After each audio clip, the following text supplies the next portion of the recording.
¿Sabías que los caballos también pueden sufrir de profunda tristeza, al igual que los humanos? Que algunos, cuando pierden a un dueño querido o son abandonados por quienes confiaban, simplemente se dan por vencidos. ¿Qué pasaría si les dijera que en el interior de Brasil, uno de estos caballos fue lanzado como una broma a la vida de un joven pobre, y lo que ocurrió después se convirtió en el tema de conversación de toda la ciudad? En la ciudad de Passo Largo, en el corazón de Minas Gerais, existía una tradición que se había extendido por generaciones: la carrera de los fundadores. Cada septiembre los hacendados más adinerados desfilaban con sus caballos más poderosos por los caminos de tierra, compitiendo no solo por trofeos, sino también por prestigio y el control simbólico del territorio. Era el tipo de evento donde los nombres y apellidos eran más importantes que la velocidad. Entre los espectadores, Mateus observaba desde lejos. A sus 17 años, con los hombros marcados por el peso de las cajas que descargaba en el mercado, no soñaba con medallas. Soñaba con pagar la renta a fin de mes. Vivía con su madre en una casa sencilla con el techo inclinado y un patio de tierra. Aún así, algo en su interior lo impulsaba a ir a la plaza principal todos los años, no para ver la carrera, sino para sentir que pertenecía allí, aunque nadie lo viera. Hasta ese año, todo cambió. La tarde anterior a la carrera, el centro de la ciudad bullía de actividad. La gente había llegado de lugares lejanos, los vendedores de pasteles anunciaban sus ofertas especiales y los reporteros locales instalaban cámaras para retransmitir el evento. Y fue en medio de este bullicio que llegó la humillación disfrazada de regalo. El coronel Vicente Braganca, dueño de tierras que ocupaban casi un tercio de la región, apareció con un caballo gris, huesudo y aparentemente cojo, guiado por uno de los vaqueros. Con una sonrisa burlona, llamó a Mateus desde el centro de la multitud. «Mira, chaval. Siempre decías que querías competir, ¿verdad? Pues ahora tendrás tu oportunidad». La multitud se giró. Algunos ya reían sin comprender. Mateus se acercó sin saber qué esperar. Al ver al animal, se le revolvió el estómago. No solo era viejo. Parecía olvidado. «Ahí está», continuó el coronel, aplaudiendo como si hubiera hecho una generosa donación. «Un caballo digno de su talento. Está un poco desgastado, un poco torcido, pero le sienta bien». La risa llegó a oleadas. No era solo el regalo. Era el tono. El veneno de la frase. Todo el pueblo se reía, y no era del caballo, sino de él. Matthew podría haberle dado la espalda. Podría haber dejado el caballo ahí mismo. Pero en ese momento ocurrió algo improbable. El caballo, que hasta entonces había mantenido la cabeza gacha, alzó la vista y miró a Matthew. Una mirada seca y apagada, pero viva. Una especie de reconocimiento. Y entonces, como si supiera que estaban del mismo lado de la broma, se acercó con esfuerzo y apoyó el hocico en el pecho del chico. Silencio. Mateus sintió que su corazón latía diferente. «Gracias, coronel. De verdad. Acepto». El anciano se rió sin entender si era valentía o ironía. ¿Y la ciudad? La ciudad ni siquiera lo sabía, pero en ese momento algo había cambiado. Y ese caballo, el viejo caballo que nadie quería, estaba a punto de demostrar que aún le quedaba mucho camino por recorrer. Esa noche, mientras la ciudad se preparaba para dormir, Matthew empujó la puerta de madera de su casa con su caballo a su lado. El cielo estaba sin luna y la luz de la única lámpara del porche parpadeaba como si dudara en iluminar aquella escena. «Hijo, ¿qué es esto?» Doña Elza, una lavandera de voz firme y manos callosas, dejó el cubo de ropa mojada y se acercó. Miró al caballo con la misma mirada que al ver que el dinero de la feria se agotaba antes del fin de semana. «Eso, madre, es el regalo del coronel. Para que pueda competir mañana». La mujer frunció el ceño. La luz amarillenta hacía aún más evidentes los huesos del animal, su pelaje opaco y su pata trasera que temblaba a cada paso. «Eso no es un regalo, Matthew. Es una burla». No respondió. Solo acarició el cuello del animal, que suspiró como si se liberara del peso de los años. Estaba claro incluso para quienes no entendían nada de caballos, ese animal no era viejo. Estaba abandonado. Según un estudio de la UFMG de 2018 sobre animales de tiro en el sureste de Brasil, más del 60% de los caballos utilizados en zonas rurales muestran signos de abandono físico o emocional, fruto del maltrato, el hambre y la soledad. Y aunque poco se habla de ello, los caballos también sufren de dolor.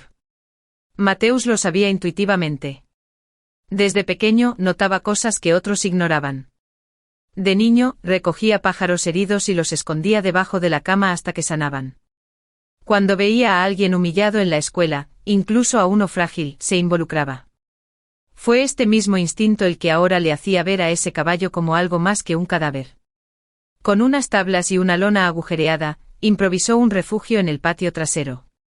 Cubrió el suelo con paja seca que le prestó un vecino y sacó un alargador del enchufe de la cocina para conectar una lámpara que colgaba de un cable.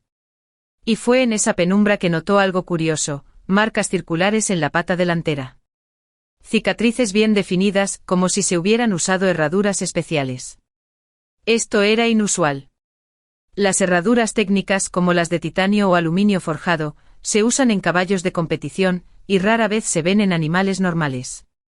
Fue entonces cuando Mateusz se acordó de alguien. El señor Adauto, el vecino que había sido domador y que ahora se dedicaba a cuidar gallinas. Lo llamó urgentemente.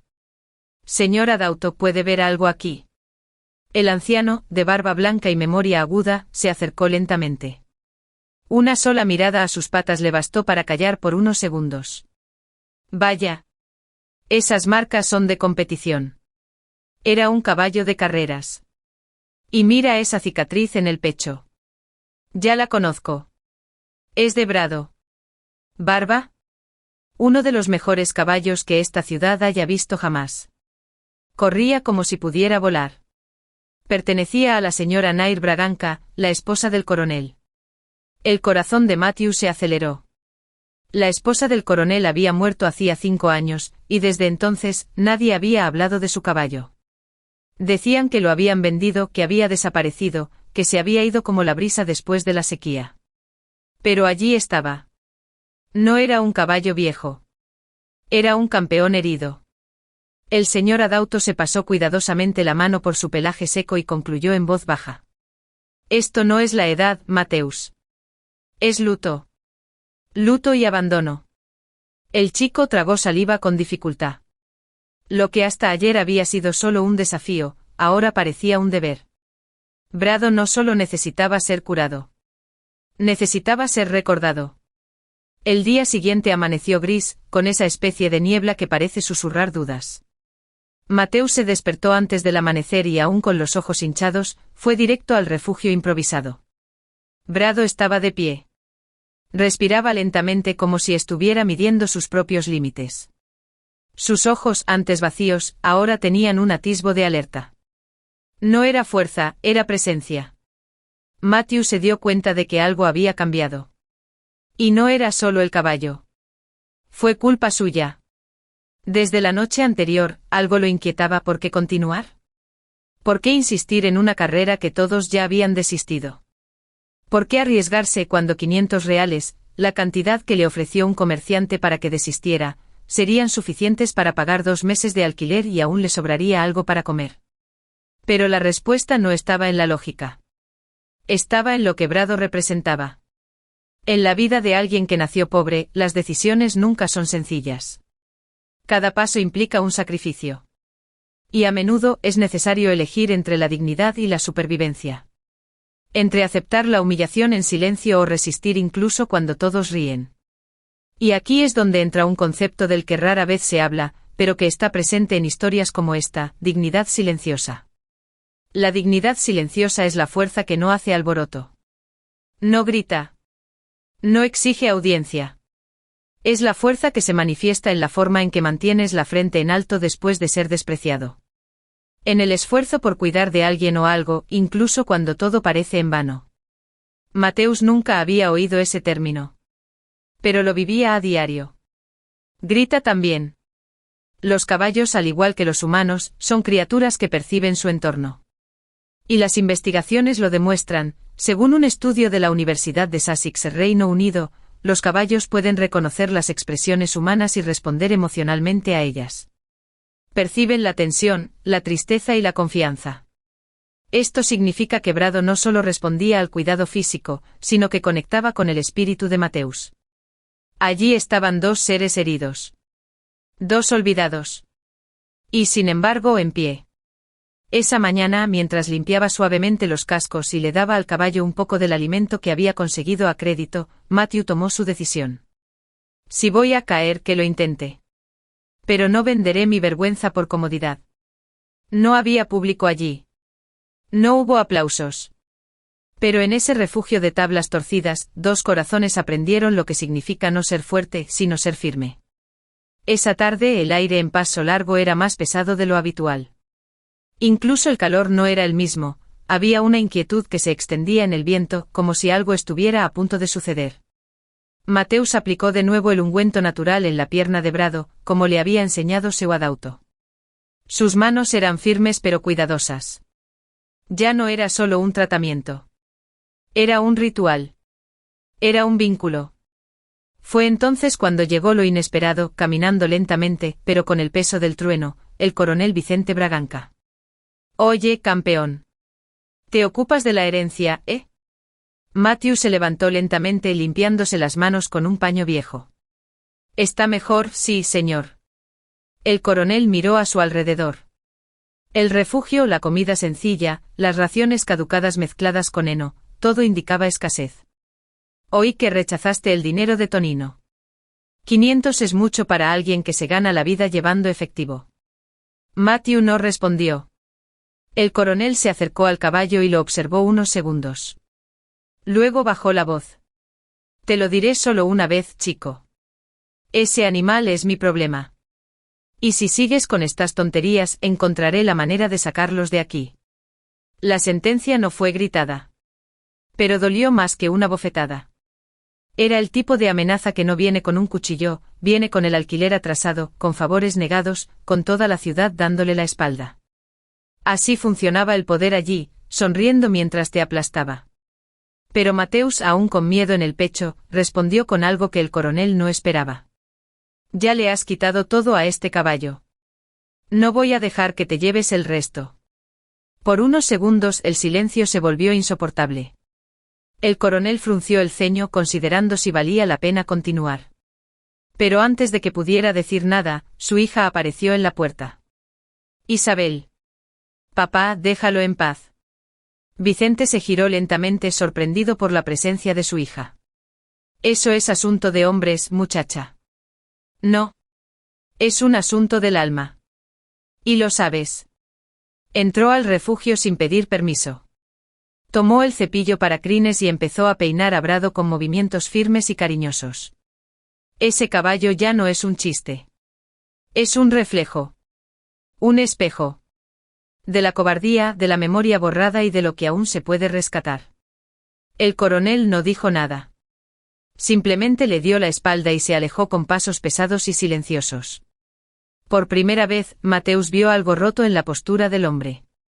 Esa noche, cuando estaban terminando la cura, Isabel contó toda la verdad.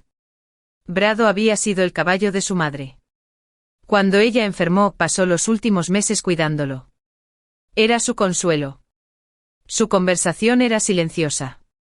Cuando murió, el coronel no soportó tenerlo cerca. Prefirió olvidarlo o entregárselo a un conocido que lo usara como fuerza bruta. Brado no había envejecido. Lo habían silenciado. Le prometí a mi madre que lo cuidaría. Y fallé, dijo Isabel con los ojos llenos de lágrimas. Mateus la miró y sin necesidad de decir nada, supo, en esa carrera, no solo estaba en juego su nombre. Era la historia de quienes no pudieron defenderse. Era el día de la carrera de los fundadores, y las calles de paso largo bullían de actividad. Las banderas ondeaban, el olor a Pamona flotaba en el aire y la gente se agolpaba en las aceras de tierra roja para conseguir un buen sitio. Mateus, con una camisa blanca planchada con una plancha de carbón, guiaba a Brado con calma. Cada paso era una respuesta a la duda. Cada respiración del caballo era un recordatorio viviente de todo lo que no podía decirse. En el camino, oyó comentarios en voz baja. Risas ahogadas. Apuestas. Nadie esperaba que llegara. Y en el fondo, no todos querían verlo. Para algunos, ese pobre muchacho montado en un caballo herido era una herida viva en plena plaza pública. Eso era lo que fingían que no existía. Brado se detuvo frente a la línea de salida. A su lado, imponentes caballos resoplaban con músculos definidos, miradas entrenadas y cuidadores uniformados. Uno de ellos, dueño de una granja vecina, se giró con lástima. ¿De verdad vas a correr con esa cosa? Matthew solo asintió. Ni una palabra. A veces el silencio es más firme que cualquier respuesta. En medio de la multitud, Isabel observaba en silencio. Doña Elza, con el delantal aún manchado de jabón, sostenía una bolsa con pan y jugo, como si intentara protegerse con lo poco que tenía. El juez izó la bandera blanca.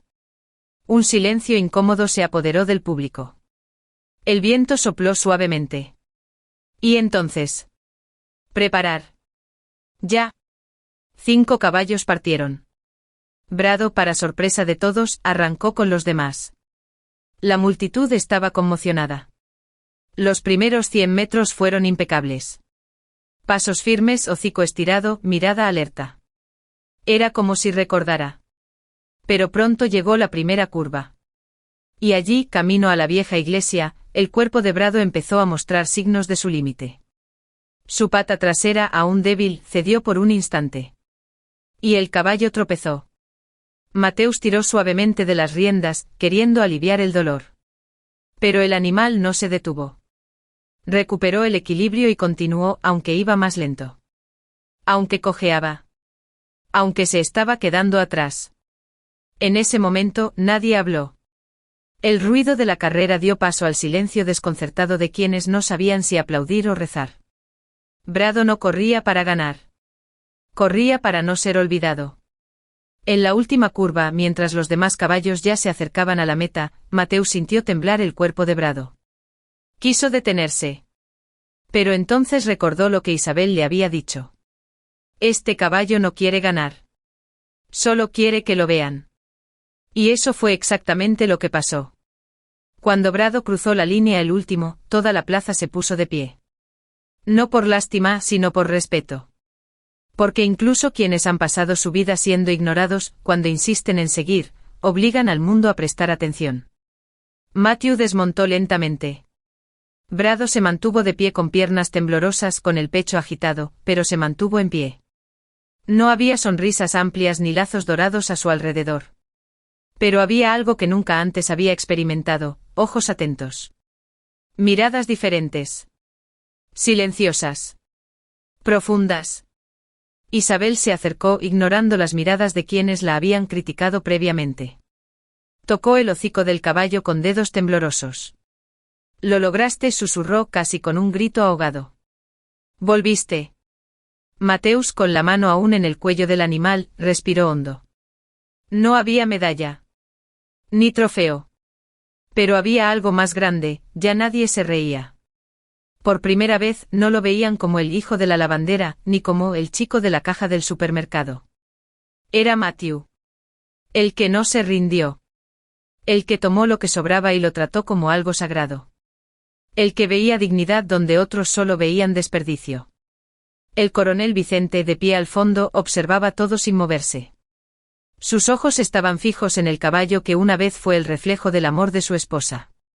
Un animal que había querido borrar de su memoria, pero que ahora, ante toda la ciudad, resucitaba algo más que su cuerpo. Resucitaba toda una historia. Aquella tarde nadie hablaba de victoria. Pero muchos empezaron a reconsiderar lo que entendían por fuerza. Porque a veces el más fuerte no es el que llega primero. Él es el que se levanta del suelo cuando todos esperan que se quede allí. Y Brado, el viejo caballo burlado y olvidado, cruzó la meta como pocos lo harían, con la cabeza en alto, con el corazón entero. ¿Y tú que estás escuchando esta historia ahora? Si tuviera la oportunidad de hacer algo por aquello que una vez fue desechado, ¿te atreverías a intentarlo? Si la respuesta es sí, entonces entenderás lo que es ganar, incluso si no ganas.